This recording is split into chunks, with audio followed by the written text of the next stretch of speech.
All right, dude. Cheers. Cheers, man. Can you cheers with? Is it weird to cheers with a soft drink or no? Not an L8. Unofficial podcast. Sorry, unofficial sponsor of this podcast is L8. It's a Kentucky favorite, and L8. Let's do something with Modern Tinder. But today, I have my good friend Jacob Lyons on. Yeah, and man. Jacob, we kind of Excited go to be back. here. We go back a long ways. So kind of give a little intro and tell me your story, dude. I want to know more about you. I guess first I should probably tell our story. So we've been buddies since junior year of high school, and kind of been best friends ever since. So, all the ups and downs, the Air Force, the post-Air Force life, we've always kind of been there. But yeah.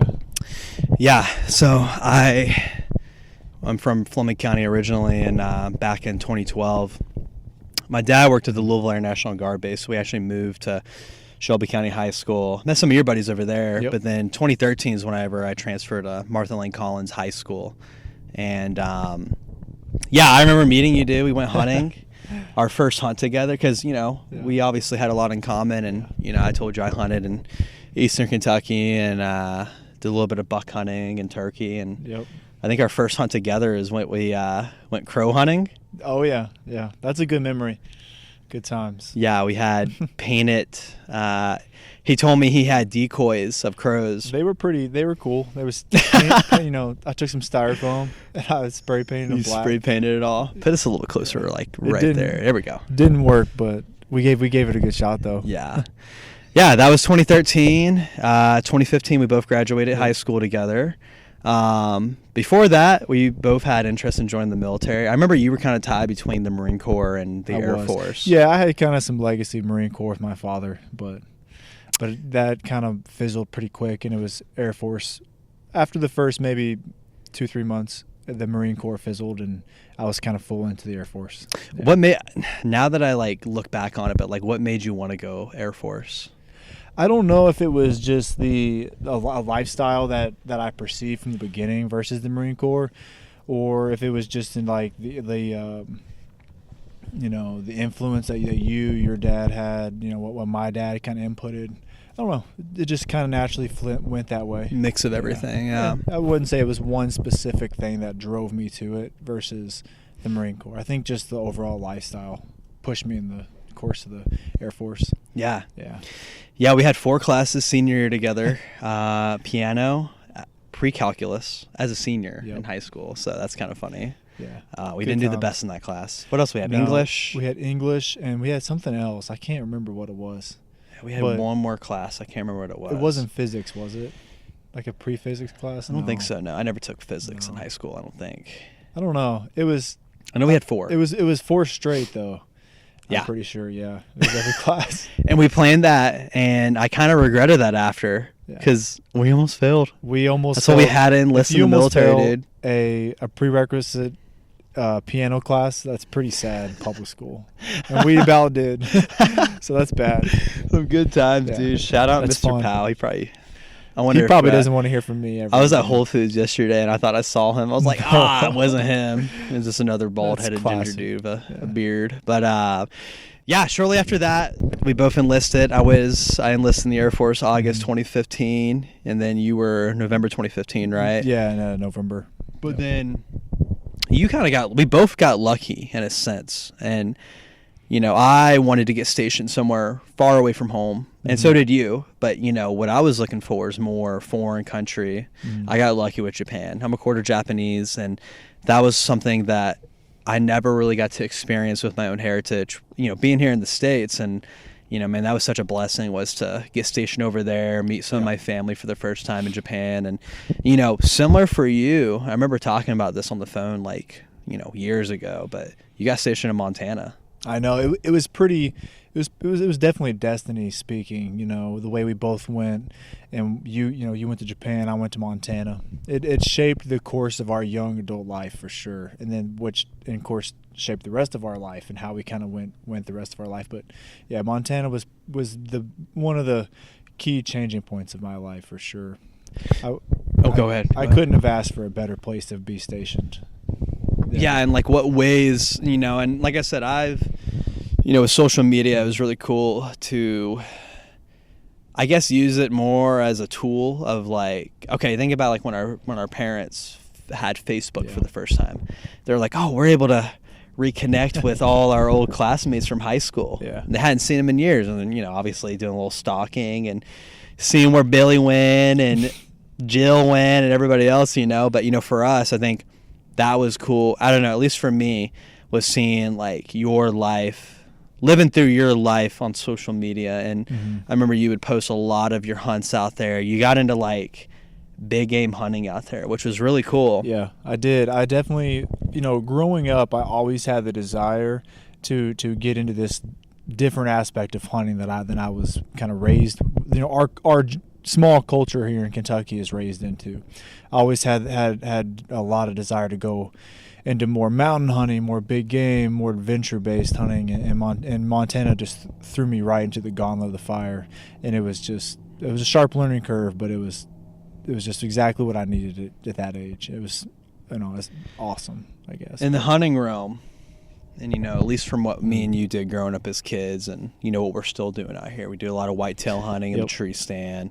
We might do some compound bow hunting, turkey hunt, spring, fall, squirrels, rabbits, but you kind of, the contrast of that is Montana public land hunting. So I kind of want you to go in your first time ever hunting and kind of like, just give me your story. I want to know how you became who you are to this day. Yeah, for sure.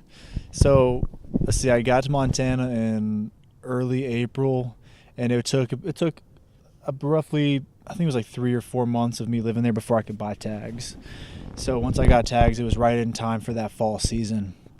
And I had been bow hunting for several years at this point, but I hadn't got my bow shipped to Montana yet for my family in Kentucky. So I just had a gun at this time. And man, we had an amazing first year. Me and one of my other really good buddies to this day, we were in the Air Force. We went to basic together, and then we both got stationed in Montana together. But me and him both killed really nice mule deer bucks back to back, and it was two kids from Kentucky who knew nothing about what was going on in the public land world, the wide open space world of Montana, and we just happened to get lucky with kind of like throwing a dart at a wall, and in terms of where to go, because you have millions of acres of public land to choose from, and when you have that many acres, you almost kind of get like this paralysis from analysis. When it comes to picking a spot to start hunting, that was one of the biggest problems I had when I first started was like, where do I go hunting? I had just out the back door within an hour from where I lived, there was, like I said, millions of acres of land to hunt. And I couldn't, you couldn't be like, because you had so much available, it was hard to kind of narrow it down. But that season, we ended up just getting lucky and both killed great bucks 2 days apart.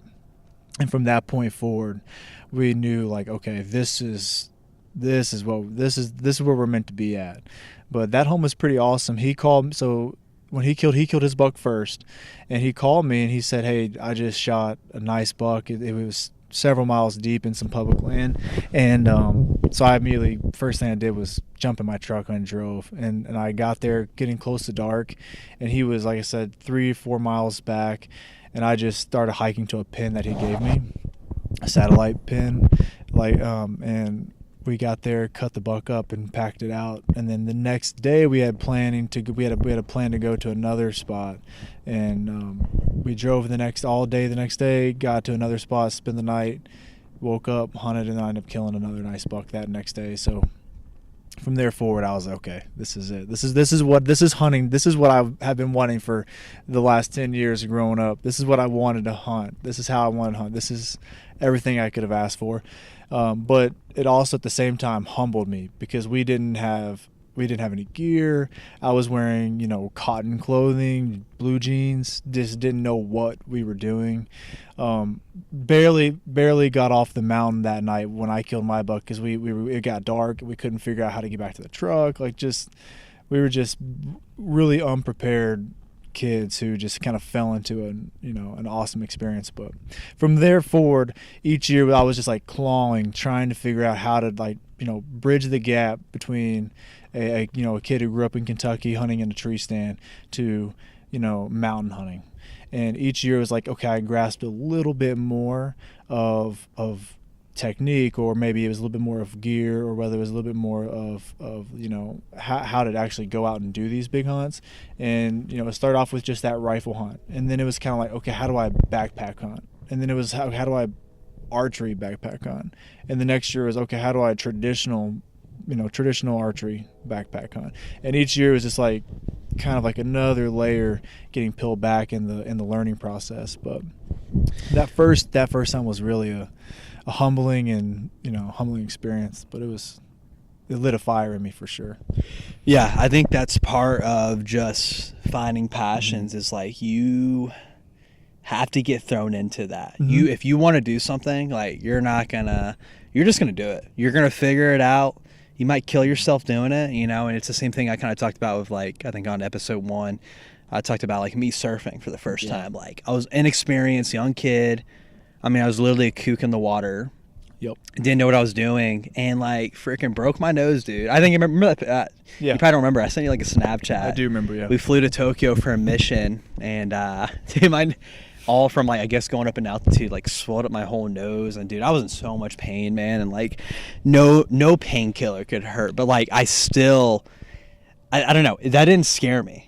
You know what I'm saying? Like, it was a near-death experience. I'm sure you've had that too, but like it doesn't scare you for chasing those things that kind of give you that adrenaline rush in a way. And for you, it's that kind of hunting, and I like what you talk about, and you're like, what was you saying? You said paralysis for analysis. Yeah. I think that's a saying. I'm pretty sure. Yeah. Oh, we're gonna coin it on this podcast. Sure, I love that. I love that. I'm kind of known. I'm known for my sayings that aren't really. They're always like a little bit of a saying that I twist it to my own way. I'm kind of known for that. But well, I know that. That's why I pointed it out. I wanted to point it out here on the podcast. So, no, I'm just fucking with you, dude. But yeah, man. Like, I think it's cool that, like, another thing too. It's like, you're like, one thing that you mentioned was, there's millions of acres of public land. And I feel like in Kentucky, man, it's easy just to, I got my deer stand. I'm going to put corn out starting in July or September, October, and the bucks, baiting, Yeah. And I know in the state of Kentucky, baiting's legal, but in other states it's not, right? I would say most states it's not legal. Right. It's definitely a eastern United States, more whitetail tradition. It's not, once you get to the western landscape, there's not a lot of states that allow baiting. Utah allowed it for a while, and that was banned maybe 4 or 5 years ago. But there was a small tradition in Utah that did it, and that's kind of long gone now. But yeah, that's definitely more of an eastern United States thing. And still, some of this like Illinois, you can't. I don't know. There's several states. Is that, now I'm just not thinking about it. Actually, never thought about it. But is that the reason why you have hunting the way it is here as versus public land hunting like you would in Montana? So there's definitely a push towards public land hunting out in the eastern United States. And there's thousands of acres in Kentucky that are public that people hunt every year, and you can't bait. You can't bait on public ground in Kentucky. You can only bait on private ground. So I would say there's definitely a strong culture of baiting in Kentucky, and I don't think it's necessarily a bad thing. It's a pretty deep rabbit hole to jump into, but it's just, I see it both ways. I've baited in Kentucky, and I've not baited in Kentucky, and I've hunted, I've hunted over 12 different states across the nation, and it really isn't, I don't know. Where, I'll tell you this though, where it is legal, people are diehard about it, and where it's not legal, people are super anti it. Or there's a definite line. There's a line in the sand. People draw a line in the sand over it for whatever reason. But it makes sense, and kind of like a little bit of that tradition and that respect for whatever it is, and there's nothing wrong with what we're doing out here in Kentucky. We're sitting in a tree stand, bow hunting or gun hunting, but I don't know. I just always thought it was really cool. When we were in the service together for 4 years and watching you hunt out there in Montana, and then you slowly got into were you compound bow hunting first? Yeah. And then when did you cross over to like traditional bow hunting? I completely switched. Well, I guess I shouldn't say I completely switched, because as soon as I picked up a traditional bow, I actually sold all my compounds, and I haven't owned one since. But I made that switch in late 2018, early 2019. 2019 was my first full season with the traditional bow, and since 2019, I've hunted with the traditional bow since. And I guess how did you get in? Like, did you just do it yourself? Were you watching YouTube? Did you have mentors? YouTube and podcasts were definitely a foundation block, but that wasn't who I would attribute to what got me started. So I actually got started by, it's kind of a little bit of a long story, but I was home in Kentucky on leave from the Air Force, and one of my cousins, who doesn't bow hunt, doesn't really hunt at all, but he had, just from like kind of like a hand-me-down thing, he had a recurve, and we just started kind of flinging arrows with it, having fun. And I was like, dude, this is sweet. Like, I could do this. And so I started kind of looking into it, and then when I went back to Montana, when my leave from the Air Force was over, I went back, and there was a local gentleman there. He was an old timer. His name was Craig, and he actually built them by hand. He built recurves and longbows, and so I kind of figured it out through the grapevine, that he was, and I lived in the town, and so I went out to his shop and talked to him. And my first time at his shop, we were kind of just. We were just shooting the shit. And he was a Vietnam vet, so he was probably in his early 70s at this point. And the year previous, I had just shot another antelope that I was pretty proud of with my compound at a pretty far distance, and I had told him about it, and he said something that was what sparked my transition to a recurve. And he told me, he goes, "Wow, you're a shitty hunter. You really suck." I was really proud of the shot I had made at this distance, and he completely just turned it around on me. And I was kind of like a young ego kid. I was like, "What do you mean I suck? This was an awesome shot." He goes, "If that's as close as you can get, then you kind of suck. Why don't you try to pick up a traditional bow and learn to hunt, not just learn to shoot?" And so that stuck with me. Learn to hunt, not just learn to shoot. Because I had started to rely a lot on my archery skills with the compound and less hunting skills. Because of the technology of my compound, I was practicing at over 100 yards, 120 yards, and I was killing animals at 70, 91, 101. I'd killed several animals at those longer distances, and he was right. I was a really good shot, but I was not a great hunter. So he told me that, and I was kind of like, took it as like a shot at my young man ego, and I was like, okay, I'll show you I can do this. And so I actually had him build me one of his bows, and I sold all my compounds, and I've never looked back. And then since then, I spent many days that summer in his shop trying to understand the art of it, trying to learn and grasp and just be a sponge around him, because he was just a wealth of knowledge. After 45 years of building bows and hunting with them. So I just tried to really suck all that up in those early days with him, and he single-handedly, kind of got me into that world. And how far away was that shot when he told you, like, that's not hunting? It was 101 yards. 101 yards. Yeah. Man, that's funny you say that, because, like, that buck I shot 3 years ago when it was deer season, first day. Yep. Big buck, beautiful buck, but, dude, it was so easy. That was with the rifle, right? Yeah, it was a rifle. Yeah. It was a 243 I have, and he just comes over the hill, and I literally just scoped him like you would in like Call of Duty. It was like 2 seconds, he was down already. I was like, man, that was so. It was because the technology is so good. Yeah. You know what he used to tell me? He always would say a rifle hunter needs to know where the elk is going to, like which ridge the elk will walk through. And then the bow hunter will need to know which trail the elk is gonna follow, and the traditional bow hunter needs to know exactly where the elk is gonna put his feet on that trail. That's the levels he used to tell me. That's crazy. Yeah.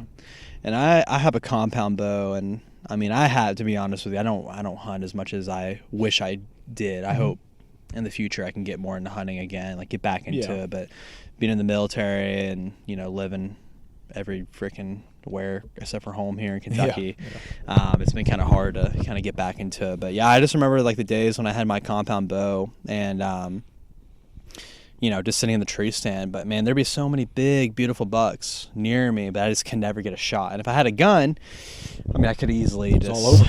went right through the lungs there. But yeah, it is a little bit more challenging because you have to like get a good shot on it. You don't want to injure the buck, and I think that's one thing, especially people that do not hunt. They think that there's a lot of uneducated people that don't know exactly what hunting is, and I've talked to some people, but they think that like you can just shoot anywhere.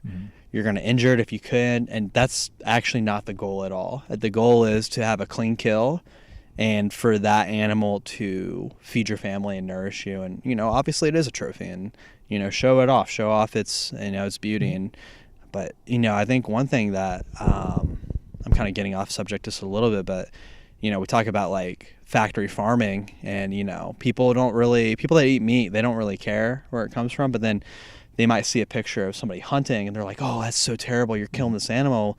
One thing I heard, I can't remember where I heard, I think it was honestly Joe Rogan, but he basically said, at least that animal that was in the wild lived the life that it was supposed to, whereas maybe that pig or that chicken that was a Tyson chicken you ate at McDonald's or wherever, Cane's, right?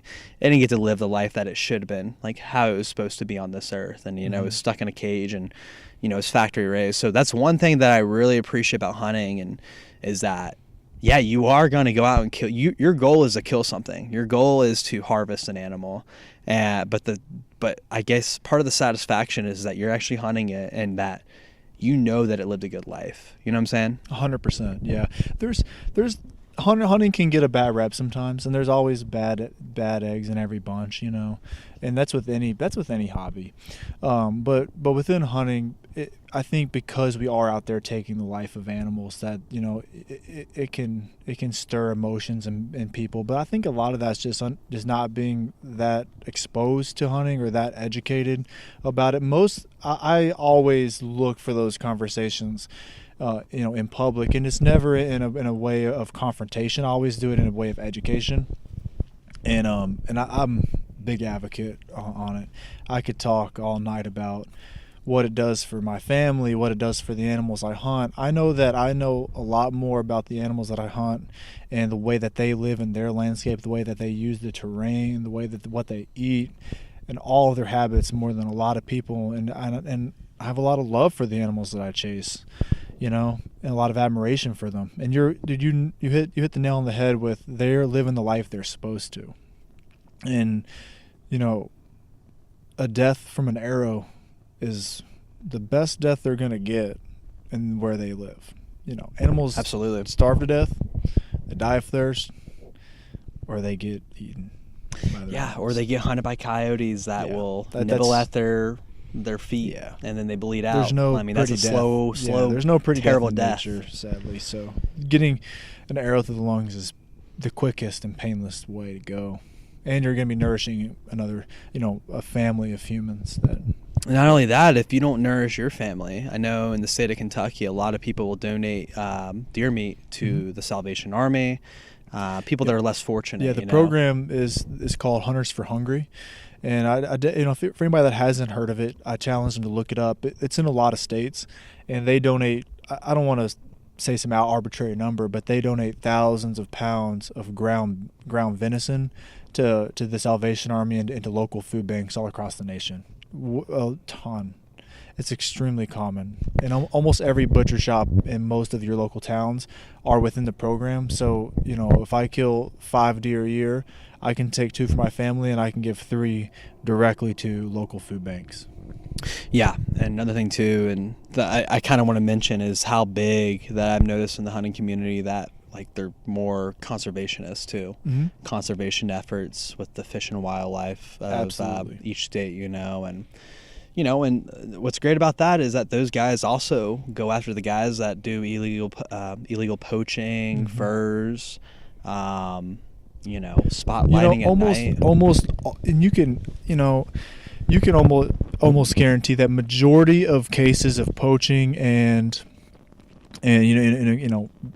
illegal practices within the hunting landscape are always coming. They're getting caught from other hunters going and giving the authorities the information. Like, that's always policed within. There's definitely a strong community policing effect within the hunting industry. We care, when you put so much love and time and effort in doing it the right way, there's not a lot of tolerance for people blatantly doing it the wrong way, because that is how we can get this love, this passion we get that we love taken away from us, is by doing it in a really ugly way. So Yeah.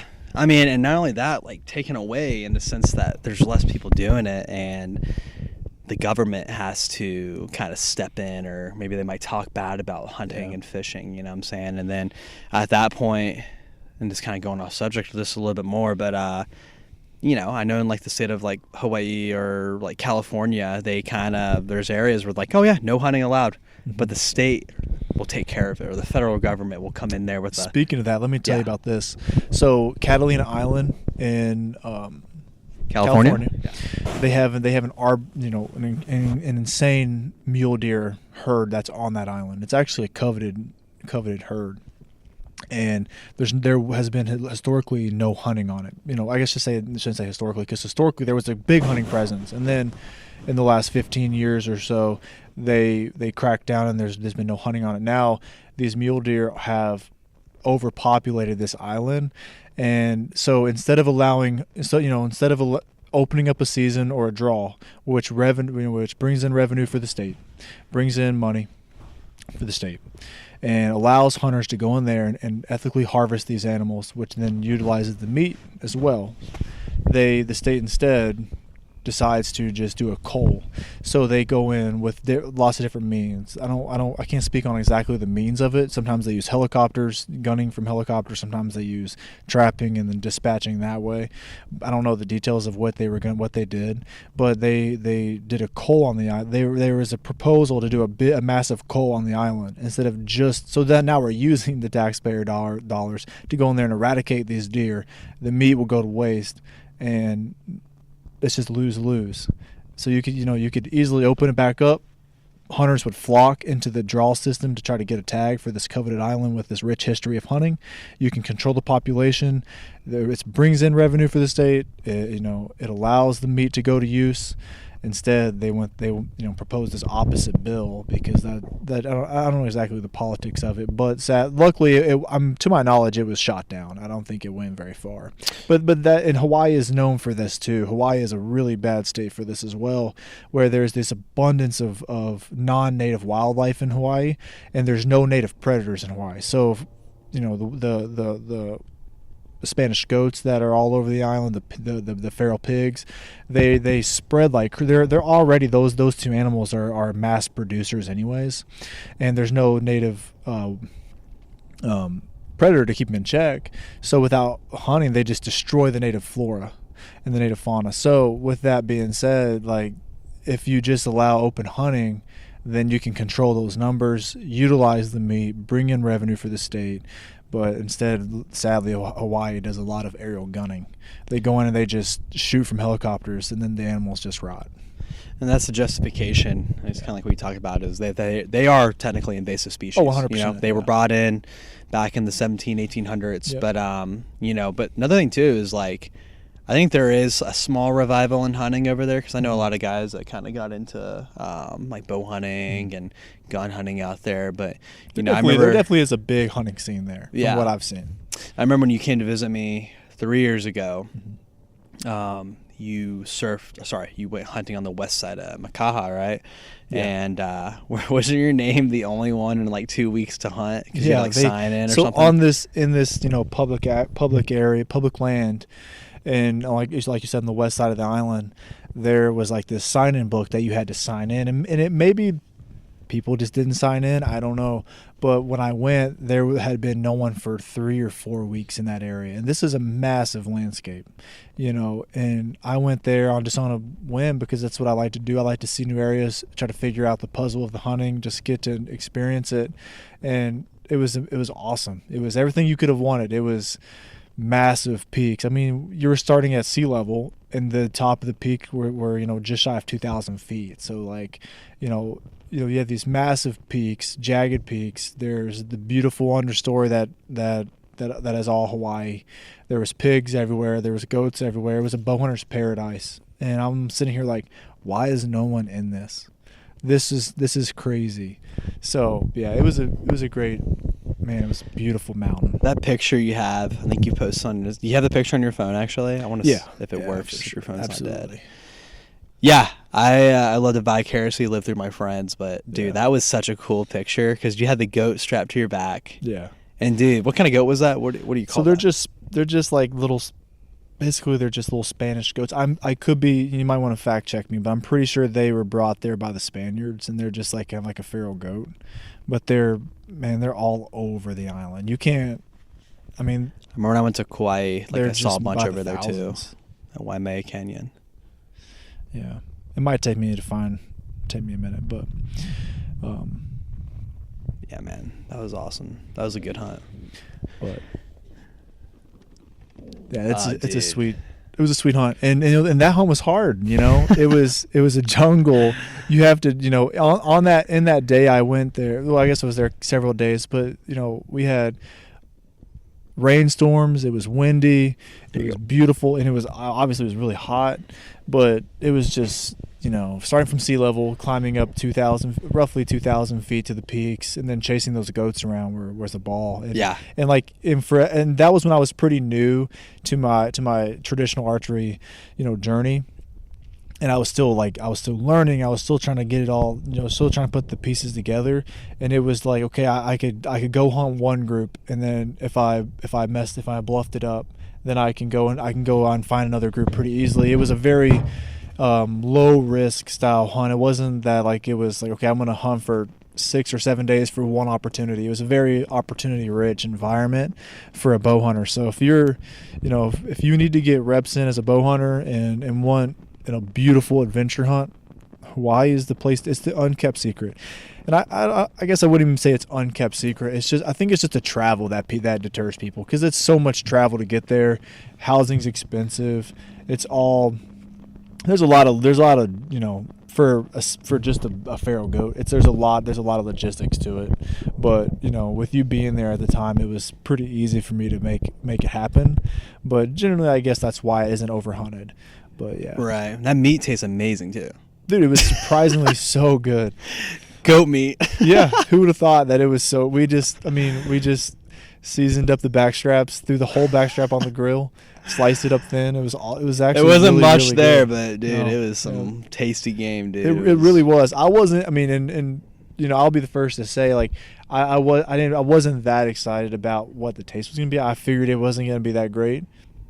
I was wrong. It was wonderful. All right, you little punk ass. We're gonna talk about what happened after we ate the deer. Let's talk about it. Yeah. So, I live in a neighborhood, and Jacob, he has to get rid of the deer carcass or the goat carcass. Yeah. I have this wooded area behind my house out there. A week later, though, you finish it. You finish the story. Yeah. So after I cleaned this goat, I had to get rid of the carcass. Where'd you put the carcass? And I wanted to maybe put it in your trash, but you weren't having that. So I took it up into the woods behind your guys' apartment and just stashed it. And I was like, this is they're gonna be smelling this. Oh, not only did he stash it, he put it laying on the tree line by a tree. And a week later, I'm like, what the hell is that smell? Dude, we go up there. I just see the carcass. It's just full of maggots. And we were we both vomited it. Yeah. It was so, we had to bury it, but once we buried it, it got rid of the stench. Yeah, it's gone, right? But dude, the whole neighborhood smelled so bad. But, yeah, moral of the story is, bury your carcasses. If you're somewhere where it's not home, if you're on one of these big hunts, figure out a way to get rid of it. Yeah. Because obviously you're not at your home. It's not as easy or seamless as you would maybe have at home. But sorry, I had to call you out on that one. I just now remember that story. You had to. But no, dude, it was funny, man. I had some good times out there. I wish, now that I'm done with school out there, I want to get back into hunting out there. You bought me some arrows for Christmas, so for those who don't know, Jacob's kind of like my brother-in-law. Not brother-in-law. Shit, what are you? What do you call it? I would say that. Jacob's married to my sister's. No, my girlfriend's sister. Yeah. I don't know what I'm saying. Yeah, so we're something. we're basically best brothers-in-law without hybrids. without you being married to Ella. Yeah. Yeah. But yeah, man, we got some more stuff to do. We got more hunts to do, and this year we also, now that I'm done with school, and you want to progress your bow hunting, your traditional bow hunting, skills and adventures. Mm-hmm. We want to add another chapter to that, and there's been talks of me and him doing a documentary, and you said you drew a tag out in Colorado, right? No, between Colorado and Montana. Yeah, I know so that. I've already drew my Montana tag, so that's already done. We can go there. I am in the hoping to draw a Colorado tag too. All these Western states have all these different tag systems, but generally now there's not a lot of places you can just drive and go buy a tag the day before the season. Months in advance you have to apply for these tags through a lottery draw, and then kind of see what you get. But no, so I have one last state to kind of go through that system, and that's Colorado. And that's, if I do draw, then we'll kind of have our choice of what kind of hunt we want to go on, what adventure we're seeking. Whether the Montana hunt will be a mule deer hunt. In Colorado, I have a mule deer and an elk tag that I'm applying for. So it kind of just depends on the adventure that we want to go on and what we want to have experience wise. I've been to the area that in Montana that I'll take you, so we will be going to a place I already know. So I already kind of know. I've been there and hunted it quite a bit, have a lot of experience with it, and it's a beautiful area. It's not traditional Montana as well. A lot of people might think of like these Rocky Mountains. It's actually the Missouri River breaks, so it's more like central Montana, and it's along the Missouri River where there's these massive badlands. Miles and miles of badlands that are rugged and beautiful, and almost not really a desert style type terrain, but kind of close, like almost like a high desert style terrain. Really dry, really hot. Sagebrush, cactus. It's beautiful and it's really fun.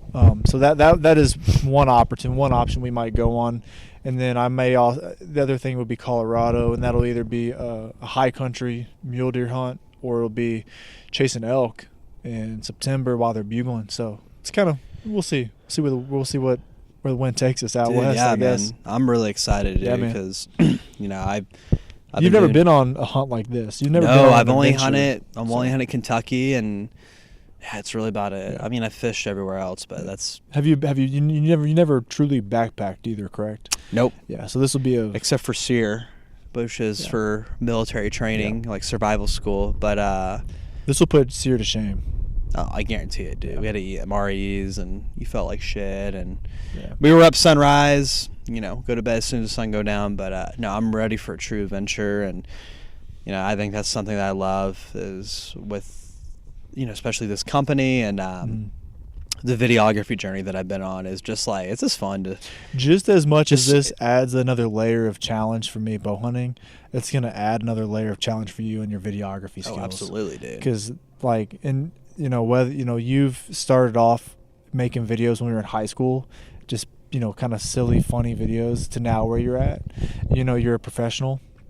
I think that we're both going to be taking another step into like another challenge, so we'll see how it goes. But there's definitely gonna be lots of hurdles, lots of things to kind of figure out. But yeah, and currently, just for the audience to know, like currently we're kind of working on the blueprint for the documentary, and one thing that I want to do is I want to create a really compelling story about traditional bow hunting. Talk about your journey with it as a normal kid from Kentucky, and how you've kind of gotten to this hunting realm of traditional longbow hunting, and hopefully we get get that tag in Colorado. We can decide over Montana or Colorado. Yeah. But and like document the kill. I hope we get a kill, dude. That would make the documentary perfect. But if it we makes you don't feel better, the success rates for the hunt we're gonna go on are probably somewhere like 6 to 8 to 10% success. But even if we don't, so no pressure for you. no, or for I me. know. Well, yeah, both of us. Because while you're on the shot, I have to make sure that I'm not like messing that shot up for you, and I got to be stealth as well. I know it sounds super silly, but like, yeah, it's the same thing. But Yep. regardless, if we don't kill anything or not, we're still gonna make a documentary. Oh, 'cause absolutely. There's no reason why Yeah, not to. the kill is only part of it. Yeah. You know, I don't. There's these phases. I believe in these phases as of hunters. You know, the hunters go through, and like the first phase is, man, I just want to kill something. I want to get that first kill. I want to get these first couple. You know, I just got to get over the hump. I just got to break the ice. And then your second phase is, okay, I want to kill all kinds of shit. I want to kill as much as I can, as often as I can. I just want to hunt and kill things. And then you kind of go in this phase of, okay, I want to kill mature, older age class animals. I want to kill, in certain ways, or maybe it's certain equipment, or maybe it's certain techniques. You kind of get into this phase. I'm definitely in the phase where it's like, okay, I want to either kill, more mature animals, or I want to use certain equipment or certain techniques, or I want to go on a backpack hunt or a float hunt or get dropped off in Alaska hunt. And that's kind of where I'm at. And, if we kill, we kill. If we don't, we don't. That's kind of like, to me, obviously I want to kill. I'm going there for a purpose, but that's a part of the story. That's a chapter in the story. There's a story to tell, and we're gonna tell it. Absolutely, dude. And so with any sport you do, it's just the effort you put into it. And if it's not how it's gonna play out in your head, like, dude, it's still worth it, man. It's still it's still something to look back on and be like, damn, that was fun. Yeah. We did it. We didn't kill anything, but like we still had a good time. So, dude, I'm excited for that, man. I'm pumped. That's here in a few months. Yeah. What, September, right? Yeah. No matter where we go, we're gonna be going in September. It'll either be the first week of September, or it'll be if it is elk, we may wait till about mid-September. Sometimes I like to chase those bulls. It's less than 3 months away, September, dude. Yeah. So we'll have to get on it. We have it kind of scripted out a little bit, but things change. And my gut says Montana right now. Yeah. I think it'd be a good homecoming for you. That's where you learned. You haven't been back there since 2021, right? When's the last time you were in Montana? No, I was in Montana. Yeah, no, 2019. 2019. Late 2019. 5 years ago. Montana and haven't been back. Isn't that weird? 5 years ago, dude. Yeah. That was our whole, at least for me, that was my whole life, was 2019, the day that I can separate and start school. Yeah. Now it's 2024. I've already graduated, and This hunt where we're going on will actually be in the same river, the same river system, the same Missouri rivers that breaks that. That was one of my last hunts before I left, and I was unsuccessful. So, is it a question for you? And this is probably my biggest concern hunting. Mm-hmm. You're gonna laugh at me, dude, but I play this out in my head all the time, like exactly what I would do on this hunt. Yeah. Can you guess what it is? It's probably something with bears.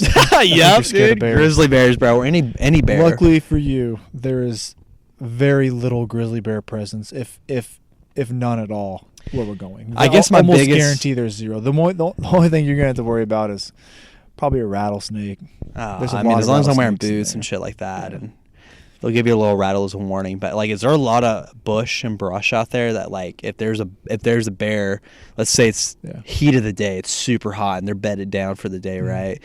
Is there a chance that we could like stumble upon almost one and startle it? You'll be surprised. So like really? So you think of Montana. Is there a lot more line of sight, I guess? There's a lot of line of sight out there. It's big open country.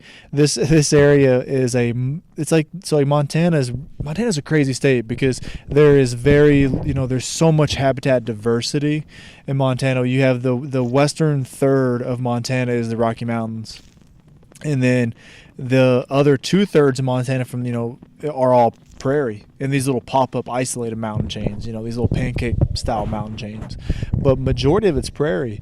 And where we're going specifically is probably 250 miles from the western front of the eastern front of the Rockies. So like I said, there is extremely low bear presence, probably zero. There is mountain lion. There's a pretty heavy mountain lion population. Mountain lions don't really bother me. But dude, they will know we are there way before we will ever know they're there, and they're gone. They don't want anything to do with you. Yeah, they're so far. They're not there for you. You see those crazy clips on YouTube or on Instagram of mountain lions kind of having interactions, but man, they're so minute compared to like how many people are actually out recreating in the woods versus how many times these happen. The percentages are less than 0.5% that you might get into some trouble. But no, you're fine. I don't think mountain lions really scare me at all. And, it's the same thing with surfing. I know you hear a lot It's of like people. sharks. Yeah, sharks. They're afraid of sharks, but I would compare a mountain lion to like a reef shark, essentially, or Yeah, I mean, they can hurt you. a gray white to a grizzly. Oh, absolutely. They can still hurt you. But They a can great white can mistake hurt you you for an really injured a lot fish if you're. quicker. What's that? But a great white can hurt you a lot quicker. Oh, gray white would kill you. Yeah, exactly. That's kind of It like grizzly mistakes bear. you for Yeah. prey, and it wants to eat you. It's gonna take a big chunk. It depends on how big the shark is, Yeah. But I mean, there's been shark attacks. There's obviously been grizzly bear attacks, and you see those horror stories on the internet. And I feel like that alone will deter a lot of people from even having these experiences. And if they do, and they want to do it in a safe way, relatively safe way, and they're going to hire somebody that's just another human being like me and you. And, Yeah. But I don't know. The last few weeks, I'm like, all right, am I gonna have a 10 mil on me? Am I gonna have bug bear spray on me? Like, You won't need. What am I gonna have? You won't need either. I won't be carrying a sidearm or bear spray. There's no need. I promise you. If we were in a different part of Montana, we would both be carrying, our 10 mils, maybe. I don't maybe know, bear man. spray. But dude, I promise you, this where we're going, there's no bears.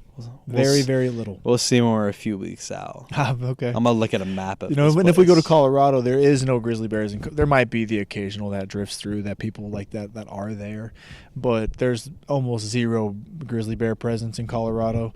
And if we do go, we'll be going to the south end of Colorado, like in the San Juans, and there's no grizzlies down there. There's a heavy black bear presence, but they're like little black labs. They don't need to worry about them. They're not gonna they're not gonna mess with you at all. Yeah. Well, speaking of bow hunting, what have you killed with your traditional bow? I've killed with just a traditional bow. I've killed 9 deer, Whitetails. with 9 whitetails, and 1 goat in Hawaii. Oh, you did traditional bow hunt. I forgot. Yep, I killed that goat in Hawaii with a traditional bow. Speaking of traditional bow, I want to show you this right here. I found this on my farm today. This is Let me see a that. arrowhead. Yeah, man, that's Native sweet. American arrowhead. Isn't that pretty cool? It is, and it's a really high quality one. Usually they're always chipped or banged up or Dude, just kind of fragments of it. This one looks like it was just made last week. Oh, I scream with so much joy in my And I know what my field voice. this came from, and I can just visualize how it came there, because it's just right there on the side of the river. It's big flat. It's just picturesque eastern Kentucky. It's beautiful, beautiful country. Another thing I want to talk about too is Kentucky itself, and I know we've kind of talked about it, but I have my farm out in eastern Kentucky, and it's right there at the footsteps of Appalachia, like right outside of Moorhead, Kentucky. And one thing that I always think about a lot is I'm like, man, 250 years ago, this was not the Kentucky that me and you know. There's no Kentucky Wildcats. There's no the history that we have. No cultivated and fields. The culture that we like we have. see. What's that? Is it no cultivated cornfields, soybean fields? No, nothing. The culture that we have now and what we think Kentucky was not how Kentucky has been for millennia. Yeah. And arrowheads like that are just a small reminder of that, and it kind of gives you a little bit of chills. It does. It's And the sometimes bone. I'll visualize, I'm like, what if I just saw an Indian right there? And it's so silly to think about, but it's true because, Baxter in Kentucky, it was sacred hunting grounds for the Native American tribes, like the Iroquois and the Shawnee. I think maybe the Cherokee from the south. Cherokee. I know from the from the southern south. Kentucky, southeast Kentucky near North Carolina. But yeah, we've both been reading that book Frontiersman about Daniel Boone and Simon Kenton coming into Kentucky. That's a great read. I love that book. God. Even though I haven't finished it, but my dad read it, my grandfathers have read it, and being from Kentucky and especially Eastern Kentucky, I think it's something to remind yourself of how beautiful the state is and how appreciative that we get to have this land right now. And, back then it wasn't, and it was Indian territory, and, we had buffalo in this country. We had elk. A lot of people don't think that. We think we just had whitetails and turkey. Yeah. Turkey! We haven't had turkey for maybe, 50 years? 60? They were introduced to Kentucky. Turkeys. Did you know that? No. I'm pretty sure they were. Are you sure? I don't think Let's so. ask ChatGPT right now. I don't think so. I think turkey. I don't think that's right. I'm pretty sure they were brought in.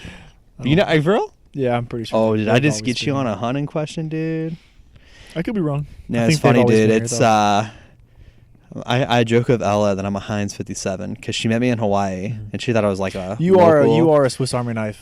you kind of got a little bit of I everything. got a little bit of everything, dude. Surfer. I love to surf. People, like I love- kind of fit in with yeah. over there and that You love, vibe. you love but- fashion. I love fashion. You do. I like to look good. That's why I started. That's why we're trying to do some clothes, modern Tinder. All right, it's Dude, the threads. You got to get the threads going. modern Tinder threads, baby. Of It's course. made in the USA. It's quality. It's none of that shit made over. Well, they're all right. None of that shit. It's not 100% perfect, but it's still perfect. We're trying to make it good. It's the best we can with Yep. a one-man band right now. That's right. When were turkeys introduced into Kentucky? So, turkeys were almost,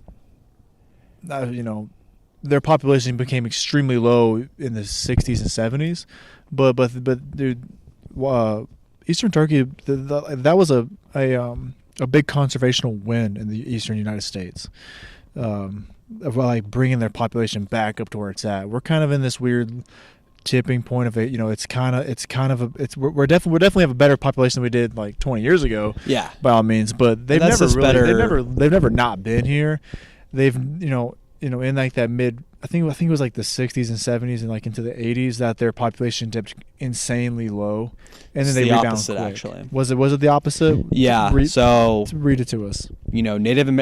Turkeys were indigenous to North America. Yeah, I thought so, yeah. Kentucky, long before European settlers arrived. However, wild turkey populations in Kentucky, as in much of the eastern, that moth's going crazy over there. They were nearly wiped out in the early 20th century due to overhunting and habitat loss. Yeah. And a lot of that was there was no conservation. We had no fish and Yeah, I wildlife. mean, yeah, people. There's a time when did government needs to substance step style in, hunting. and that's a good time right there Yeah. when they were almost eradicated off of here. So, okay, here's where I was right. They were reintroduced in the 50s and 60s by the Kentucky Department of Fish and Wildlife. Yeah. So, yeah, because, my grandfather, there was never turkeys. I mean, Never, yeah. I remember my dad he was like, yeah, we never had turkeys out here in the 50s and 60s. Dude, we have turkeys everywhere on our farm now. Oh yeah, this So many farm right here turkeys, is dude. loaded with. It's awesome. Yeah. Another thing, too, that I think is really cool that I'm seeing in my lifetime. Remember when we were in high school, like just 10, 15 years ago? So many coyotes. Mm-hmm. I don't know how it is here in Waddy and Shelby County, Kentucky, but I know in Fleming County, I would never see a fox. Never, dude. A Here in fox the- or a coyote? Fox. Okay. Red fox. Yeah. Now, the last 5 years, dude. Sorry, last 4 years, since 2020, I have seen so many foxes. It is insane. Really? And I've only seen one coyote. It's like a complete 180, essentially. Yeah, that's pretty uncommon. It's really I'd say, cool. yeah. I've seen 2 bobcats, too. Definitely bobcats. I would agree. with Bobcats that. are- that's- they're definitely having a bigger presence in Kentucky. I think that's one of the coolest things is when Fox you're... always struggle because of coyotes. Oh, yeah. Yeah. Bobcats are, man, they're scary looking. And it's cool. And coyotes, like a canine animal compared to like a feline, dude. I feel like they're a little bit more athletic. Dude, they're the ultimate survivor. They're Bobcat? No, Coyote. Coyotes, yeah. Coyotes aren't Coyotes originally are from everywhere. They came in from the same thing from the over. I think same thing. Like they were pushed eastbound from the west from like New Mexico. You know what's crazy about coyotes? So I heard this study. I don't know. I don't know exactly the exact truth behind it, but they're one of those. They're one of the animals that the more like if a population starts to become, I guess, sparser. There's something in there. I don't know exactly how it works genetically, but when the population becomes sparser, the females will hatch more offspring. They'll have more. I guess, kids More per offspring. litter. Yeah. And then as the population grows, they just they have less per litter. So like I guess what I'm getting at is that's they're very they can rebound to overhunting and human expansion better than probably any other species. Isn't that amazing? Yeah. Just how instinctual things can be when they are interacting with their environment. It's the same thing with pigs, dude. Dude, coyotes are in New York City. They're in LA. They're in LA. There's deer, and isn't that crazy? They're everywhere. Yeah. They're extremely adaptable. Where, Other species like mule deer, like the poor mule deer of the West, that specific species of in the United States, they are doing terrible with human encroachment for whatever reason. Like whitetails are in every neighborhood in Louisville, but mule deer just don't they're struggling, right? Their population is continuously declining throughout the West from human expansion, mostly from the feed that they prefer is getting kind of just, I guess, with human expansion, the feed is just not as good as it has been, especially in the winters. But that's kind of a weird tangent. But yeah, mule deer are terrible survivors, and coyotes are awesome survivors. I mean, it's just kind of cool because, like, you look at how these animals interact with us, kind of taking over their lands a little bit too, Mm-hmm. and yeah, I don't know, just kind of talk about the coyote thing with their kind of how they change based off their DNA or environment, right? Mm-hmm. How they kind of have more offspring. Same thing with pigs too, like a domesticated pigs are that way pig. as well. You introduce a domesticated pig, and within like 2 months of it living in the wild, it will turn into a boar. It'll get I think it'll what do they call it? Fangs, tongs, tusk. Sorry, its tusk will get bigger. Yeah. It'll grow more fur, essentially, like more hair on its body. I wonder if you took the testosterone levels from obviously domesticated pig and then a feral boar, they got to be just way out. The testosterone for the males has got to be, Oh yeah, so exaggerated. yeah, The and I think a difference lot of it has to do with its environment and how it interacts, and I mean, that's probably why there's a shit ton of coyotes and boar out there in the world, and Yeah. it's just some weird anomaly in its DNA strand, and how it can do survival of the fittest. Survival of the fittest, that's really yeah. what it comes down to. Yeah, man. But yeah, dude. Well, yeah, I'm glad you were able to come on here and talk about all that stuff. But yeah, real fast, I forgot to show me your bow. Actually, I want to show me everything I need to know about a traditional bow. So this is actually a recurve, and it's you said longbow earlier. I do shoot longbows as well, but this is a recurve.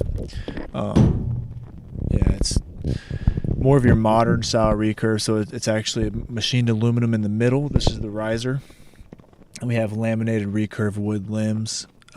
Yeah, I've shot all wood bows. I've shot, like these metal riser with wood limb bows. I've shot a kind of a multitude of both, like both. This just, I kind of change things up every so often and try new rigs. Check that out. That thing's got a nice. Did you build this?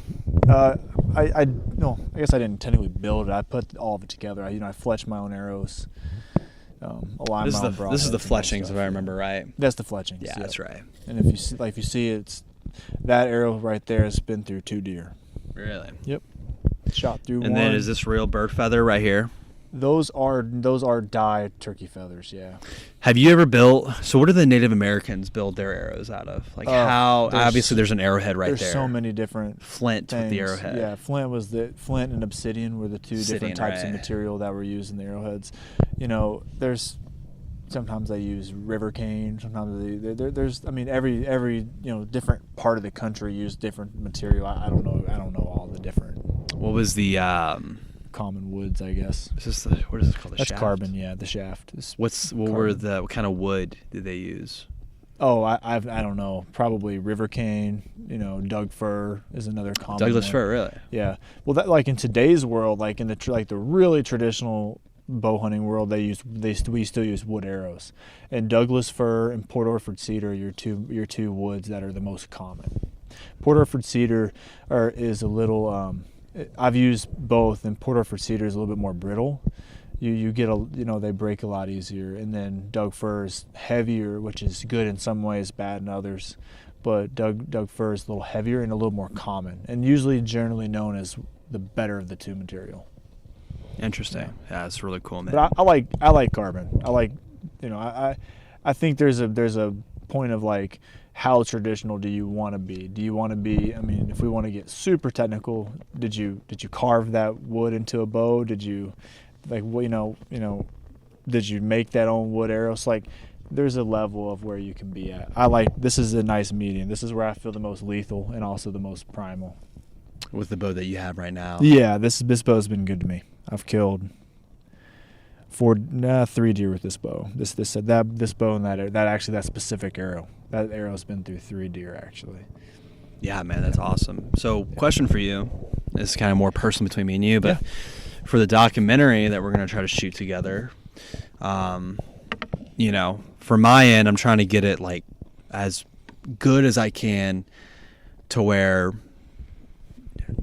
I'm not trying to be delusional, dude. Mm-hmm. I'm trying to get this thing on like anything, any streaming service like Amazon Prime, Netflix. I'd love to try to like that, but we need to really create a really compelling story and really like educate people on what this is and your life, how you have intertwined with this traditional sense of bow hunting and the legacy and the history behind it. But for you, what do you hope to inspire others, or do you see this more of a self-satisfaction journey? You know, like, is this your own thing, or do you appreciate the sense that others can, even if it's just learning something new, they can appreciate the craft that you practice and that hundreds of others and thousands of others have done for millennia? A little bit of both. Yeah.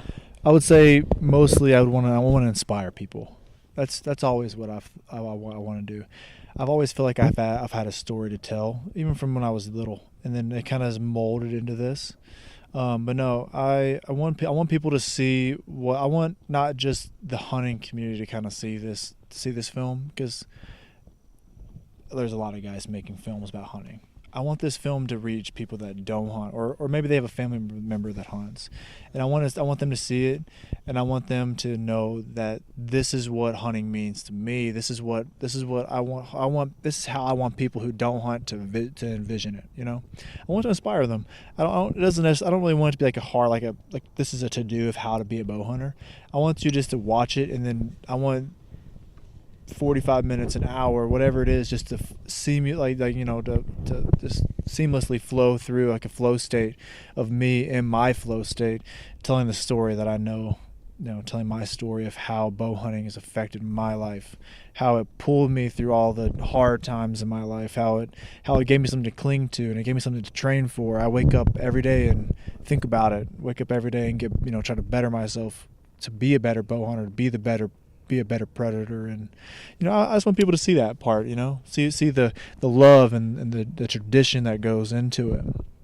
That's my goal too, like filming this for you. And I don't think it's a selfish journey that we're both taking on either. I think it's a more of a educational, inspirational, like self-discovery for other people. Yeah, especially those that are okay. Like a good friend, like a good example is our friend Josh Kim in Hawaii, right? Yeah. We met him, and he's never hunted in his life before, and now he hunts. He loves it.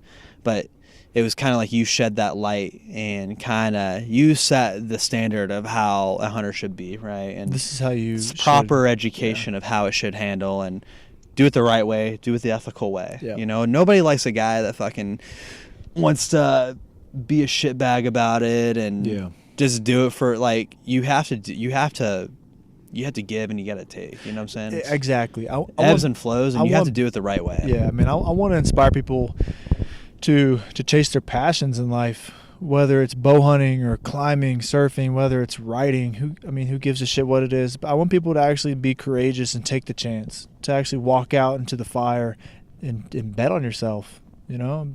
Oh, absolutely. Yeah. I mean, and you embody that. That's why you're the perfect partner. Yeah. Is because you embody the take a chance on yourself. Where we're sitting right beside this tinderbox, you know, a lot of people told you you can't do it, you shouldn't do it, and you just never took no for an answer.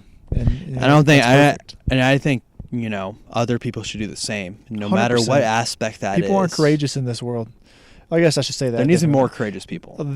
People aren't willing to take a chance on themselves right now. Absolutely. People are too comfortable in the limelight of social media, of this fake presence we can put out, or like just kind of being a consumer, not a producer of media. And, you know, take a chance, man. Go do something fun. Go see if you can't make something great out of it.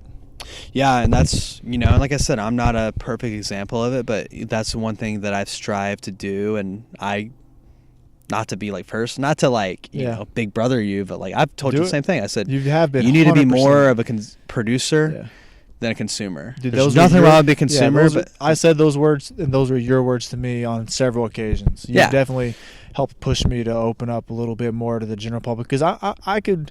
Part of me is the guy that definitely wants to open up and show this life, and part of me is like, nah, I want to kind of be a closed shell and kind of keep it for myself. So you helped me open that up for sure. And like I said, I think there's no right or wrong answer, but if that's something you crave and desire, you need to ground yourself in the fact that I am doing this right, and I am producing, and I'm not consuming. And not only that, like, don't care what other people think about you, dude. Can't I mean, there's people that there's going to be in any realm you are at, anywhere you meet, people are just people. They're going to bitch. They're going to be envious. They're going to maybe make fun of you, poke fun of you, but like, dude, you can't let that bother you. That's the one thing I've learned is don't take your emotions out of it. Just be more logical and a little bit, practice a little stoicism with it too, and just get it done, because that's something that is your soul wants and craves. And not only that, get it done to a point where you can give something back to other people, you know. And like I said, my company, I mean, like, I just started it. I'm trying to make it. My mission is to make an outdoor company here in the state of Kentucky, and really surrounded around the things that I love. I love surfing. I love hunting. I love adrenaline-packed sports. I love sitting at a cafe and having a good coffee, dude. I love reading sometimes. I like a lot of things, but I think I want to have a company that embodies all that. Not only that, inspires other people. And you know, like, one thing is we're sitting around the fire here, dude, and it's fun. Mm-hmm. We're learning more. I'm learning more about you. You're learning more about me. And but, you know, just, I guess, a message to other people is, like, if you have something you want to do, like, do it, or somebody else is going to do it, dude. You know, that's the thing. Someone will do it. I've seen you. Exactly, and I've seen it so many times, and I'm like, I want to try something, but I'm too afraid.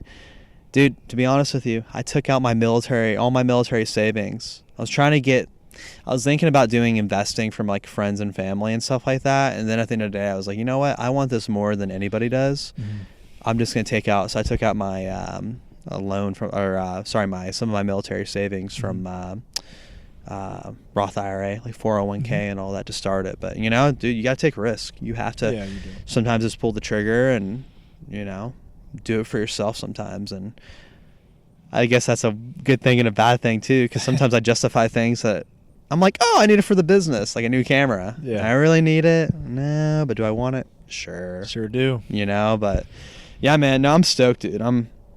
Today's June 22nd, and we have, like I said, 3 months from now, September 22nd. I hope we're in Montana right now, sleeping underneath the stars, and, you know, obviously resting, but getting ready for the next day. And I want to capture that for you. That's something that I think is so cool. Highs and lows, you know, physically and mentally out there. And I just want you to get to see it in its rawest form. You know, I want that camera to catch me in all those raw emotions, you know, whether it's getting our ass kicked or whether it's, you know, that arrow just zipping through some lungs, like, whatever it is. I want that camera just to be able to show the audience of the rawness of the adventure that is to come, because it's gonna come. It's gonna be epic. Yeah, and like I said, it's gonna be a mental game for sure, and it always is. The easiest thing to do it there is quit. There's been so many hunts.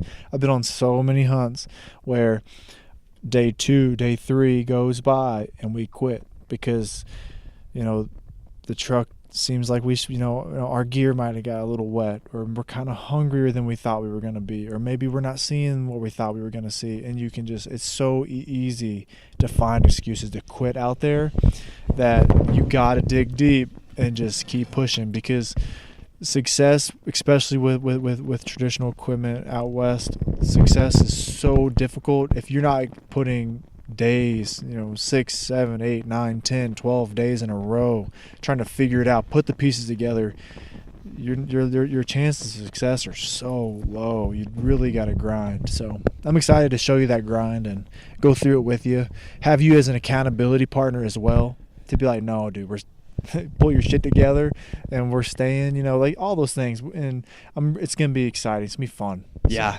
Sorry, I had to get up. I had to make sure the cameras were still rolling, so I might have to do some editing here later. But yeah, dude, I'm really excited, man, and I'm just excited to create some new stories. And this is Storytellers After All, episode 3. So, any closing words? You want to wrap this up? You got anything else you want to talk about? No, dude. I mean, we can wrap it up. You sure you want to wrap it up? Whatever I keep going, dude. Let's keep talking if you want to. It doesn't matter to me. We might have maybe 30 more minutes of video time for both cameras, but yeah, dude. Yeah, it's a great podcast. Do you have anything you want to dive into that you want people to hear about? No, I'm glad we touched on the conservation. I think one thing, I don't know. Every time I meet people, I think I have too much pride sometimes, and people look at that as a bad thing, but I don't think it's a bad thing because there's worse things than that. I know it's the number one sin, but oh well. But I don't know. I have a lot of pride when it comes to things that I'm passionate about, and I always want to educate people on. I love hunting, and I love where I'm from. Eastern Kentucky and everything, and I always want to talk about the pros about it. Obviously, there's a lot of cons with anything you do, anywhere you go, but I always make an effort to like mention the things that. Maybe it's the hunting world they're doing good for, right? And like a lot of it's conservation and the respect that hunters actually have. And I think that's something that we need to hone. Like I need to harp on a little bit in this, if I need to tell somebody that, I don't know. That's just something I kind of practice in my my speech habits, with whatever it is I really genuinely like, I don't know. Didn't you want to talk about high school? What do you want to talk about, dude? Dude, doesn't you want to talk about... Doesn't matter to me. I guess some of our teachers would be laughing if they see this. I'm gonna post this on Facebook. You should, yeah. I hope they. You want to give a shout out to any teachers? We already shouted out Mr. Powell. He's kind of he's the only one that needs. Mr. Powell, if you hear this, I'm sorry for my actions. He's better. We're both better now. That was next year's our 10-year high school reunion, which is crazy. It flew by, yeah. Oh, what else is crazy is that we're best friends from high school. I met my girlfriend 3 years ago in Hawaii, and we came back home in July. She had a sister, and I introduced you two together. Isn't that pretty crazy? MC. Now you're married to her. Yep, I married her. And now every time I go to her house, I see your ass everywhere. Family vacations just got a little bit better. Oh yeah, we like to wrestle, dude. Yeah, we're like two brothers. I'm the big little brother. You ain't that big, dude. I'm bigger than you. He is. He physically he might be, but strong. I mean, he's marginally 5% stronger than me, so I'm gonna catch up to you. Don't worry. Yeah, man. What else was I gonna mention? I was gonna mention something else. Oh, shout out to Charlie and Bentley, his kids. And Bridger. Yeah, they want to see this tomorrow, so we'll edit it. For sure. We'll show them on the TV. I told them they were gonna be on the news. She was sitting at my To Be podcast little studio inside. Oh yeah. And she was talking. She was actually holding that arrow, explaining to me how that arrow went through deer. She's so about it. Charlie is. It's funny, man, because she's my little hunter. Your little pumpkin, dude. Yeah. I took her last year. She went out with me. It's funny because I've known both of them since they were infants. Oh yeah, days old. Before they were even, I guess technically kind of family, Mm-hmm. And now. It's funny, the last few months, Charlie, I've noticed her mannerisms are becoming more mature. Oh, yeah. She's acting like she's old, not a kid anymore. Like she's talking more clearly. It's just kind of interesting to I guess sit back, and now that I kind of see what parents talk about. It's they grow fast and you get to watch them grow up, and I'm getting to see that through watching you be a father, and just see her change as the years go on. Because she's 5 now, right? She's 5. Will she be 6 this year? She'll be 6 this coming January. So she's not far away. She's 5. This a little bit over 5. Isn't that insane? It's hard. 10 years from now, she'll be 16 driving. I don't want to think about it. And you know how fast 6 years have gone by. I was a child. I was a kid having a kid, and she when she came, it changed my world a lot. But kids go through these little micro phases, from when they're infants to 2 years old and 3 years old and 4 years old. They change but it's always slightly, like, you know, when you're in the moment, it's always these slight changes. But then all of a sudden you take a step back and look, and you're like, oh my gosh, she's 5 and she's, you know, spelling and you know, learning to read and swimming and doing all these things, and it's just incredible to watch. It's God's greatest gift for sure, is being a parent. I feel like it was maybe hard for you to be a father at such a young age, and, you know, also being in the military. Did you just get out of the military when she was born, or were you still technically active No, duty? she was born in January of 2019, and I separated from active duty in November of 2019. When was she born again? What month? January. So she was in the middle. I was roughly still had a few 11 months left. Yeah. That's crazy, man. And then I transitioned out into the Air National Guard, and I was in that for another 4 years after that. So Yeah, dude, that's crazy, man. I don't know. I think it's the older that I get, I see how, like, rewarding it is to have kids, and, like, you know, I think, and it kind of goes along, it's such a broad thing that I say a lot, but doing hard things is so rewarding, because, like, I mean, you have probably some really hard days of raising 2 girls, and at a young age, and, you know, at one point, you know, you're kind of doing it on your own a little bit, and but now, like, you kind of, you're reaping the benefits of those rewards. And not only that, dude, I definitely think I'll be so. honest, man, I love the girls now. Like, they'll come over and be like, oh, what are you doing? And I love, like, Yeah. showing them little things like that. Like, I get so I know it's so funny. The other as your day, you friend. guys went to the farm. You and LLF went to the farm. Yeah. And both the girls had me and Mary's phones. Yeah. And they took pictures and videos for an hour pretending to be you guys. Really? Yeah. I love that, dude. They're so innocent and cute, and I don't know. They're always listening and always watching, man. They're so impressionable right now. Yeah. And we just want to raise them being good people. Just Absolutely. You know, not just keep that, them but safe. we want to raise them knowing, you know, having a good faith and having good family values, even down to having a good diet. Like, I think that's something that's so lost in today's world, is a diet and how to eat healthy and clean. And man, Not only that, and I know they're the only kids in their, you know, preschool classes that had bear burger in their lunchbox. So I was proud of that. That's badass. Yeah, I was pretty proud That's of that super one. cool. Yeah. Yeah, having bear burger. All the other kids don't have bear burger. They have freaking Uncrustables. They're eating bear burger.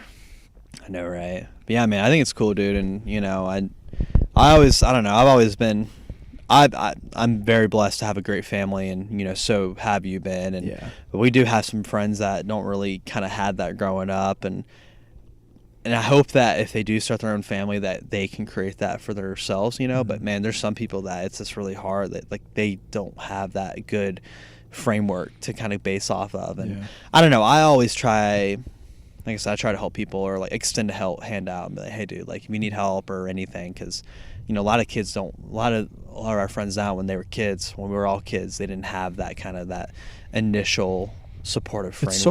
It's so hard to, like, you know, when you grow up, it's so hard to think of life without a life different than what you grew up with. You know, like you said, we both grew up with a really structured family, and where it's an incredible blessing. Where a lot of people didn't, they grew up in broken families or some sort of some sort of abuse, or whatever their story is, whatever their mountain they had to climb. And it's so I wonder how hard it is for them to see past their childhood and not to make him, you know, to make sure that they break that Kind of generational curse, essentially. Yeah. And, you know, I think, like, my parents and both sides too, they had issues growing up as kids. And one thing that I've observed now that I'm older is that they made sure to stick together as a unit for me and my brother, you know. And looking on that now and reflecting, I'm so thankful for that, like, that steady foundation. And, you know, I want to do the same for my family in the future too, and as do you, you know. 100%. But nothing's perfect. That's the one thing I think is the biggest takeaway, is that nothing is perfect. No relationship is perfect. Everything is not social media, you know. And I think that I'm circling back to social media because that's what we started talking about. But everything can be framed a certain way, but the reality might not be true. You know what I'm saying? That framing is not 100% true at all. Same thing with my business. Same thing with your hunting journey and whatever lifestyle you want to live, or whatever you post and put out there for the world to see. That is not how. It's so filtered. It's crazy. I think recognizing that is what's the word? I think it's encouraging. It is encouraging. Don't be so harsh on yourself. Yeah. Just because you're seeing other, you're comparing yourself through a lens of what people want you to believe. I'm not saying social media is a bad thing. I mean, I think it's an incredible thing. There's never been a day where so many people are so connected. But with that, there's a lot of mental health issues. A lot of comparing. Yeah, a lot of comparison. Yeah. Keeping up with the Joneses. Yeah, a lot of comparisons that aren't really, that shouldn't be there. Man, you got to be happy in your own skin. You got to be happy with who you are, with what your purpose is on this earth, and who you touch. Whether it's just a small group of people, whether it's just your coworkers, your peers, your friends, your family, your kids, whatever it is. Get off social media and just love who's around you a little bit, and get on and use social media the way it should be. Use it for inspiration. Use it for encouragement. Use inspiration. Use it for have the communication with people that you normally aren't going to get to see. That's what matters. But don't death scroll on that shit. Just looking at it's easy nonsense. to do it, dude. I do it a lot. Oh yeah, so do I. Yeah, absolutely. There's plenty of times where you're like 45 minutes goes by and you're like, well, okay, I'm not getting that 45 minutes of my life back. But yeah, be right back. Let me check these cameras. Take some tolerance breaks from social media. I go months at a time without it, and then I would get it back and keep it for a couple weeks, and then get rid of it again. And I haven't, historically, I haven't done that. Usually, I've always just been kind of on it 24/7. Just any lack of conversation or any break in the day, phone's out, I'm scrolling on something. Yeah. It's just it definitely is a revolving window of time consumption if you let it be. But no, 100%, dude. Yeah, that's why I want to get more into reading. I might read Frontiersman tonight. You're a big reader? No, I'm not a big reader. I want to be. Frontiersman tonight, dude. I romanticize me being a big reader. Really, dude? Read. Oh, yeah. I'm a huge reader. You saw my little library I got going on. I love history. reading. I want to start, I think, reading that Frontiersman book about Simon Kenton and Daniel Boone and the Native Americans that have lived out here. Kind of got me back into reading a little bit. I love history. I love reading history. But I think the biggest two things I want to get into now, for the last 10 years, I've been obsessed with World War II history, but I want to move on to, you're going to laugh, Native American history and French history. Really, French? I wouldn't have said French because I've been to Paris a few times now, and we have some friends that live out outside the city a little bit. But I don't know. I think that's a rich history right there. Oh, dude, it's amazing. I mean, and you European think about insane. America's what 200 something years old. Not even 250 years. Yeah, and then French just 200,000. Hundreds of years. Hundreds of maybe thousands. And different. A lot different. So, no, you should. That's cool. When me and Mary went to Paris, I read the Band of Brothers. It's not really. It's not. It's a. I think it was written after the. I'm pretty sure it was written after the miniseries came out. I could be wrong, but it might have been based off of the miniseries. Might have been based off of the books. No, that's usually how it goes. It was a shorter book, and it was kind of like half. It was written a lot about the movie, so I think it was written actually after. Oh, really? I think it wasn't a long book, but it was a really good book. But I read it because we were going there, and I went to Normandy and went to Omaha Beach and got to see it. So I wanted to read it. I was kind of in the mood to read it. Yeah. Oh man, it's incredible. That's awesome. It's a good book. You should read. You should read it. I have it somewhere here at the house. You should absolutely read that book. Yeah, it's a good one. But no, dude, I love. It's really focused on the history of Easy Company, though. Like it's not about the wars at whole. It's only about Easy Company was Band of Brothers though too, right? That's what that's what that miniseries is about. Have you seen The Pacific? Oh yeah, for sure. Yeah, Band of Brothers and The Pacific are really good, but I don't know, man. Band of Brothers makes me tear up at the end. The last episode, dude. Yeah. That was the greatest generation that ever lived. Yep. And then Napoleon, dude. Did you watch that movie? Nope. Ridley Scott director. He directed it. I think it came out last year. I need to. This is a really good movie. It was really cool. I'll have to watch Joaquin Phoenix in there. Yeah, it was really cool. But I think French history. I don't know why. What was the time frame of the Napoleonic Wars? It was probably like what, late 1810. Was it the 1800s? Pretty not too long ago. 1800s. For some reason, I thought it was like in like the 1700s. Nah, 18. It was pre-American Civil War. Basically, right? overthrew the monarchy that was in power over in France. But 1810, yeah. Interesting. 1810 to I think it was like 1790s to 1810. Okay. Somewhere in there, I can't remember, but yeah, just really cool history, dude. And I don't know. Have to watch that movie. Is that an owl? Yeah, that's an owl. Yeah. Oh, it's so cool, dude. Yeah, you hear him all the time. Wait, I out need to here. see this photo real fast. This is funny. Yeah, they'll be hooting out here. These owls be hooting in Right. Waddy. I had to close the gate last night over to the farm. And I was as I was pulling out, there's this little bird sleeping on my fence row, fence yeah. right in front of our house, like his little head tucked into his wing. That's cool. I didn't want to disturb him, but I had my phone right on. I was like 3 feet from him, You and didn't care, huh? he's knocked out. He was so tired. Sleeping, dude. I know. Catching some Z's. You know something else that's gonna be funny? I'm thinking about. Yeah, let me hear I it. want to make our documentary so good that I want to have a premiere showing over at the greenhouse or something. But dude, it'd be kind of cool, like if word got out on it. We got on Joe Rogan. Oh, that would be pretty sweet. All right, that's probably a long shot, but hey, You know what? You gotta dream. You can't be delusional. People Gotta do it all dream the in this time. world, Yeah, yeah. be a dreamer, dude. Yeah, absolutely. Final I'd be- thoughts, Dude, I'd be nervous talking to Joe. Wouldn't you? Oh yeah, I'd be a little nervous. I'd probably give him that arrowhead right there as a gift. That was pretty cool. That is cool. I would give it to him For sure. because I'm That not. is cool. I like to give gifts to people. Yeah. I gave Florian, Lindsay's boyfriend, an arrowhead, or my dad did today. Yeah, I gave him a book. Really? Yep. He's probably loving it, man. Yeah. Dude, I pulled this out. It was only like this part right here showing, and it was Yeah. under all this dirt. I was like, oh, I wonder if that's an arrowhead. And I pulled it out, dude. It was like a key, and I was like, holy shit! And that's a nice arrowhead. Yeah, that Beautiful arrowhead. That's a pretty good one. Yeah, I want to learn more about the history over there for sure. But Yeah. yeah, Gifts are cool, man. The Florian better read that book I gave him. What was it? Empire of the Summer Moon. It's about Indians. Yeah. What is it about? It's about the Comanches, the Comanche Nation. Comanche was in the New Mexico, Kinda. They were Yeah. the Comancheria was their or like, Oklahoma. It was kind of like a little bit of Oklahoma, a little bit of like a lot of West Texas, Okay. a lot of like southern New Mexico, northern New Mexico, Utah. southern Utah, southern Colorado. Colorado, yeah. It was a big area. Is that in? What's that movie? Dancing with Wolves. Was that No, what he was Indian with? tribe? He was with the Sioux, I believe. The Sioux. Yeah, I could be wrong. I think he was with the Sioux. Yeah, I love that. I like movie. someone to fact check that.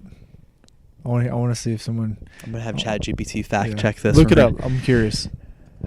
What's it in the movie? Yeah, see what tribe he was with. Dude, I love nerding out about that stuff. I haven't been until recently, actually. What tribe was in Dancing with the Wolves? Talk about a good film. That is a great movie. Oh, One of my I love it, absolute dude. favorites. I probably watched it 10 times. I love that movie. You know, one thing that I've noticed in old films that we lack today as a culture in America is we're going back to fighting about race and ethnicity. But you look back at movies like that, and what was that one Civil War movie about the Black Civil War? Oh, man, if you didn't just ask me, I'd know. It was And Mel Gibson, Patriot, dude. yeah, The Patriot was a great But one. About there the is so Revolutionary much. War. There's so much messaging of Native Americans and being a part of that, and having African Americans be a part of the American that movie dream. is about it's a Massachusetts regiment in the Civil War. That movie that you're. I know what you're talking I about. cannot Yeah, think of the the Black name of it. Regiment, Yeah, right? it's from Massachusetts. But you know, in all these movies that were made in the '90s, when everybody says, "Oh, there was so much racism in the country," dude, that was a message of unity. Yeah, dude, they were highlighting. They were empowering. They were empowering. these- Hey, you're an American just as much as I Yeah. am, and they had These that times of messaging in history. there. And dude, those scenes will make you choke up. Oh, 100%. So good, dude. Yeah. Especially in As soon as- Patriot, dude. Dude, that's a When great. movie. the black guy is next to that one dude, and he goes, "You're just as much as I am, American as Yep. you know. We're Americans together, fighting against the British." Like, dude, such unity and so much unity and like messaging in that, you know, and Yeah. like a jungle over there. But yeah, dude, I don't know. I think it's a little bit of ignorance that, like I said, I'm not. It is, dude. When you can't I only know what I highlight know, stuff like that, right? yeah. I think there's other stories out there, but dude, there's there were evidence some of that. epic films from that time frame, like that late 90s, early 2000s. There's that basketball movie too against. I think it was filmed in 2005, where they played Adolph Rupp and the Kentucky Wildcats. Yeah. It was that team in Texas. Dude, the classic is the football movie. Remember the Titans? I haven't seen that. How have you not seen that movie? I don't know. Come on. Maybe I have seen it. I can't remember. That's a good movie. I don't know. Yeah. But same thing. I don't know. I guess to go back to the Native American stuff, I think it's important to remember that the Native Americans were here. And I think you see that in a lot of the literature that we're reading and I'm getting into. And not only that, like rediscovering it in movies that have already happened in the 80s and 90s, like Dancing with Wolves or, I guess recently The Revenant with Leonardo DiCaprio, and I don't know, it's cool because that we need to remember that stuff and we need to embrace it and champion it and keep it in our history, because if we don't talk about it, then people are going to forget about it, and that's not fair. I don't think that's fair to the ones that have been here before. You should remember the grit that this nation was built on. Oh, absolutely. We lack grit in this world. And we lack grit, and we're too sorry. We apologize for everything, but too apologetic. we gotta learn from the past and move on, and embrace our past, embrace the shitty parts too. But embracing that means celebrating the Native Americans that were here, like the arrowheads here that we find here in Kentucky, and the name Kentucky itself. I mean, it's an Indian name, Kentucky. There's other ways of saying it. I think in that book it talks about how the Iroquois had a name for it, and the Cherokee and the Shawnee all had similar names, and they all had similar meanings, like Meadowland or Land of Tomorrow, But I think it's important to remember, like I said, kind of going back to when I look out at my farm, like this is different territory 250 years ago. But I think it's important for Kentuckians especially. You should remember how Kentucky was and what it was. Yeah, it's rich and hollowed ground we live on, and maybe in the documentary we'll talk about traditional bow hunting and how you're kind of, I don't know, it's tradition. It's traditional. Chasing tradition. It's in the name. Yeah. Chasing tradition, chasing peaks. We'll figure out a name. Yeah. I'm excited, dude. But close it up. Let's close it up, dude. Let's cheers. do it, dude. Well, I'm out, but we'll do a little cheers. Yeah. Dude, thanks for coming on the podcast, man. This is awesome, and we'll do it again. Yeah, I had a blast. It was great. I'm trying to get State Line Co. on the podcast here soon. Our buddy Hugh. We also went to one of the State Line Co. Founders, Hugh. He went to high school with us, but he's kind of one of those guys that got into hunting, and when we were in high school, and he still does it to this day, and he enjoys it. And John and I can't remember their other friend's name that are the other founder of State Line Co. But I would love for me and you to kind of get them on. We'll have 5 of us on the podcast, sweet. 5 of us around. We need to figure out how to use this audio interface and get 5 mics connected. I know we can do 4, but there's a way to get 5 for sure. Can you connect your audio interface with mine? I think so. And then or maybe have like a splitter where we connect 2 to 1 mic. Exactly. Yep. And then have the other 3 plugged up. But dude, let's get them on one day and have a fire just like this. Maybe have some bourbon. We should get Whiskey Thief bourbon. I have some upstairs. Yeah, they're right down the road. Yeah, they're super miles cool from this house. Yeah. But cool, man. Well, thanks for coming on, dude. Yeah, dude. We'll wrap it up, dude.